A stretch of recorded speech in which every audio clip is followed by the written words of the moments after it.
Imagine walking into a perfume house, sitting down with one of the greatest noses on the planet, and spending months building a scent that has never existed before and will never exist again anywhere else in the world.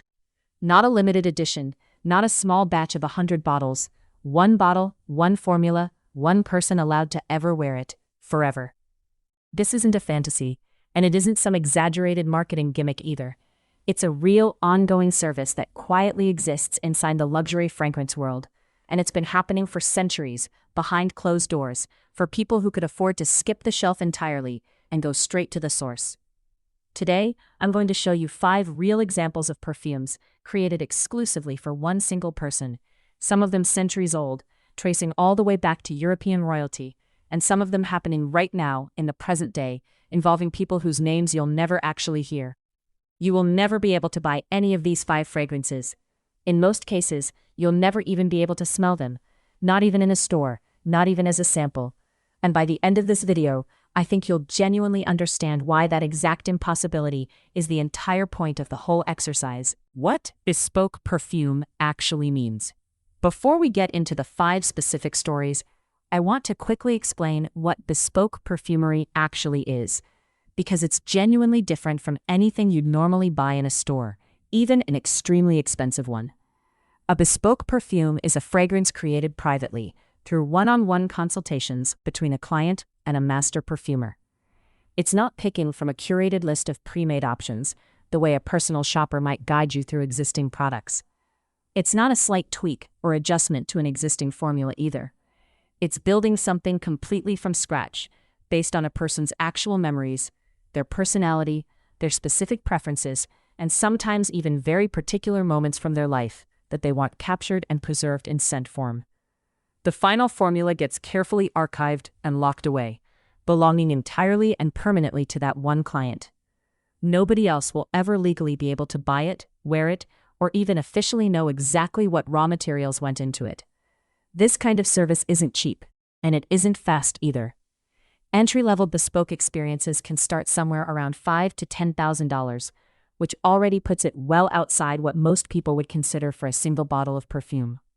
But the more elite, fully private programs offered by legacy fragrance houses can run anywhere from tens of thousands of dollars all the way past 6 figures, sometimes significantly past that number, depending on the house and the level of involvement requested. The process itself can take several months from start to finish, sometimes considerably longer, depending on how many rounds of adjustment and refinement a client wants, before they're genuinely satisfied with the final result. Think of it less like buying a product off a shelf, and more like commissioning an original painting or having a suit made entirely by hand to your exact measurements. Except here, the measurements being taken aren't physical at all. They're your memories, your personality, and your story, translated carefully into something you can actually wear on your skin. With that foundation in mind, let's get into 5 real examples of this happening, some from centuries ago, and some unfolding right now. Perfume 1. Guerlain's Bee Bottle, made for an empress. Let's start with one of the most famous, most recognizable bottle designs in the entire history of perfume, and the surprisingly personal story behind why it exists in the first place. Guerlain's iconic gold bee-covered bottle wasn't originally designed as a mass-market product for the general public at all. It was created specifically for Empress Eugénie, the wife of Napoleon III of France, back in the mid-1800s. The bee design itself wasn't a random decorative choice either.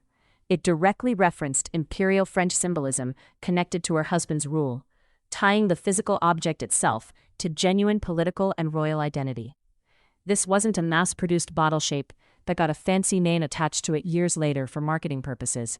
It began as a genuinely custom, one-of-a-kind object, made for one specific, extremely powerful woman, sitting at the very center of French political power at that exact moment in history. Today, Guerlain has turned that same royal legacy into an active, ongoing bespoke fragrance program available to modern clients. A client works personally and directly with Guerlain's master perfumer, going through multiple in-depth consultations specifically designed to capture their exact memories, their emotional associations, and their personal preferences, translating all of that carefully into an entirely original scent that has genuinely never existed before, anywhere. According to Guerlain's own official website, their bespoke fragrances start at $130,000, and that number is just the entry point, not necessarily the ceiling. The final result doesn't just arrive as a plain simple bottle either. It comes presented in a custom-made trunk crafted by Moynat, one of France's oldest and most respected luxury leather goods houses, alongside a full 1-liter version of that same iconic gold bee bottle, 6 100-milliliter sprays for regular daily use, and 4 smaller 30-milliliter travel sprays for convenience. Everything built entirely around one single person's story, from the packaging down to the very last drop of liquid inside. Think about the symmetry sitting inside this story for a moment. A bottle shape originally created as a deeply personal, custom object for an empress has become the modern vessel for literally anyone today, provided they happen to have 6 figures to spend, willing to have an entirely original scent built just as personally and carefully around them, using the exact same underlying philosophy that shaped that original imperial gift nearly 2 centuries ago. Perfume 2. Floris London, bespoke for royalty since 1730. Now let's talk about a house with an almost unbroken relationship with British royalty, spanning nearly 3 full centuries of continuous history. Floris London was founded in 1730 on Jermyn Street in London, and it earned its first royal warrant from King George IV in 1820, less than a century after opening its doors. A royal warrant, if you're not familiar with the term, is a formal mark of recognition granted specifically to companies that have reliably supplied goods or services to the royal household for at least 5 consecutive years. It allows that company to officially display the royal arms on their products, their packaging, and their premises, and it's considered one of the highest honors a British business can possibly receive. Floris has held multiple separate warrants across different monarchs over the centuries, a level of sustained royal trust that very few companies in any industry can genuinely claim. Their bespoke service has served real, well-documented clients throughout history, including Queen Elizabeth II herself and Sir Winston Churchill, 2 names that instantly signal just how deep and how serious this royal relationship genuinely runs. In 1840, Floris created a fragrance called Bouquet de la Reine specifically as a wedding gift for Queen Victoria, on the occasion of her marriage to Prince Albert. That specific perfume, created for that specific royal wedding, on that specific day, was never intended for general public sale, existing purely as a personal ceremonial gift. And remarkably, this legacy continues directly into the modern era too, not just as a distant historical footnote. In 2018, Floris created a completely bespoke unisex fragrance as a private wedding gift for the Duke and Duchess of Sussex, inspired by their existing scent Bergamotto di Positano, but built as a totally unique version, reserved specifically and exclusively for that royal wedding day. The bespoke version itself was never released to the public in any form, kept permanently as part of Floris's private collection. If you want to smell something reasonably close to the general inspiration behind it, you technically can, since the original Bergamotto di Positano remains publicly available for purchase. But the actual custom creation made specifically for that wedding day remains something the general public will genuinely never officially get to experience, smell, or purchase, no matter how much interest or demand exists for it. Perfume 3. Roja Dove's first bespoke creation, born from charity. This next story is genuinely one of my favorites on this list, because it shows how an entire modern luxury business can trace its roots back to a single act of generosity. Roja Dove began his career at Guerlain, working there for 20 years, before eventually launching his own perfume houses. He's since been called a master tailor of scent by the New York Times, and GQ has referred to him as having the greatest nose in the world. In 2002, Dove donated a genuinely one-of-a-kind prize to the Terence Higgins Trust annual charity fundraiser, a bespoke scent, created personally for whichever bidder won the auction, presented inside a Baccarat crystal bottle. Here's the part that makes this story genuinely special. That single charity auction moment directly inspired what came next.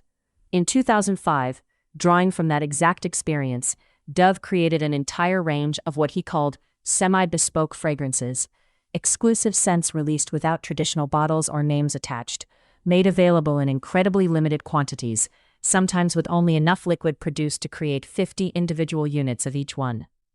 A single act of charitable generosity, creating one truly unique scent for one specific winning bidder, ended up shaping an entire ongoing business built around extreme exclusivity. Today, Roja Dove's Perfumery operates out of the 6th floor of Harrods in London, where clients can still book private, personal consultations to work toward discovering, or in some cases building, their own signature fragrance, guided by a technique Dove himself developed, which he calls odor profiling. Perfume 4, the client who bought a rose field.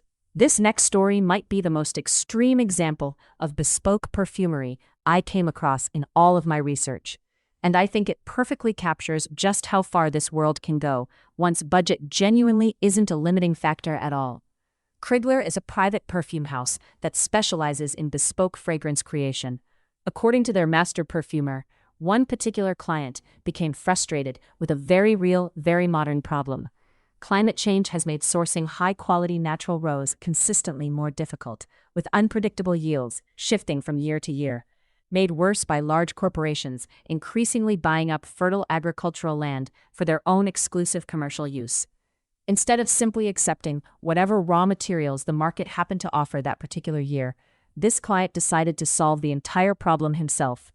He wanted to use his own personal raw materials in his bespoke perfume, so Krigler told him plainly, the only real way to guarantee that was to actually purchase the land itself. So he did exactly that, buying a plot of land in Bulgaria, a region globally famous for producing premium damask roses used throughout the fragrance industry.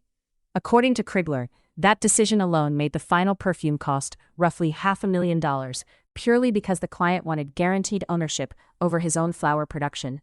And it doesn't stop at a single one-time purchase either. Every single year since, that same client sends the fresh rose harvest from his own land directly to Krigler, who uses it to create another fresh round of his ongoing bespoke perfume. It's not a one-time commission at all. It's become an annual ritual, built entirely around ingredients that literally belong to nobody else on earth but him. Perfume 5, semi-bespoke, built for exceptional people. Let's circle back to modern bespoke culture for our final story, because it shows an interesting middle ground between full six-figure bespoke commissions and something at least slightly more accessible. Roja Dove's semi-bespoke fragrance line operates under a genuinely unusual model. Once a client purchases access to one of these semi-bespoke scents, their name gets added to an exclusive client list, but that access isn't guaranteed to last forever automatically. According to Roja Dove's own perfumery, to safeguard your place on that exclusive list, a client is expected to purchase the scent again within the following year, or their spot gets released to someone else entirely waiting for access. Their own marketing description for this line reads simply, "Exceptional fragrances for exceptional people." It's a genuinely fascinating structure once you sit with it. It's not quite as extreme as an entirely original scent built just for one person's memories, the way Guerlain's full bespoke program works. But it still creates a strong sense of ongoing, maintained exclusivity, an invisible velvet rope around a specific perfume that renews itself year after year, based purely on continued demand and continued purchase. In a way, it's bespoke culture translated into a slightly more repeatable, ongoing business model, while still keeping that core feeling of belonging to a small, specific circle of people. So there you have it.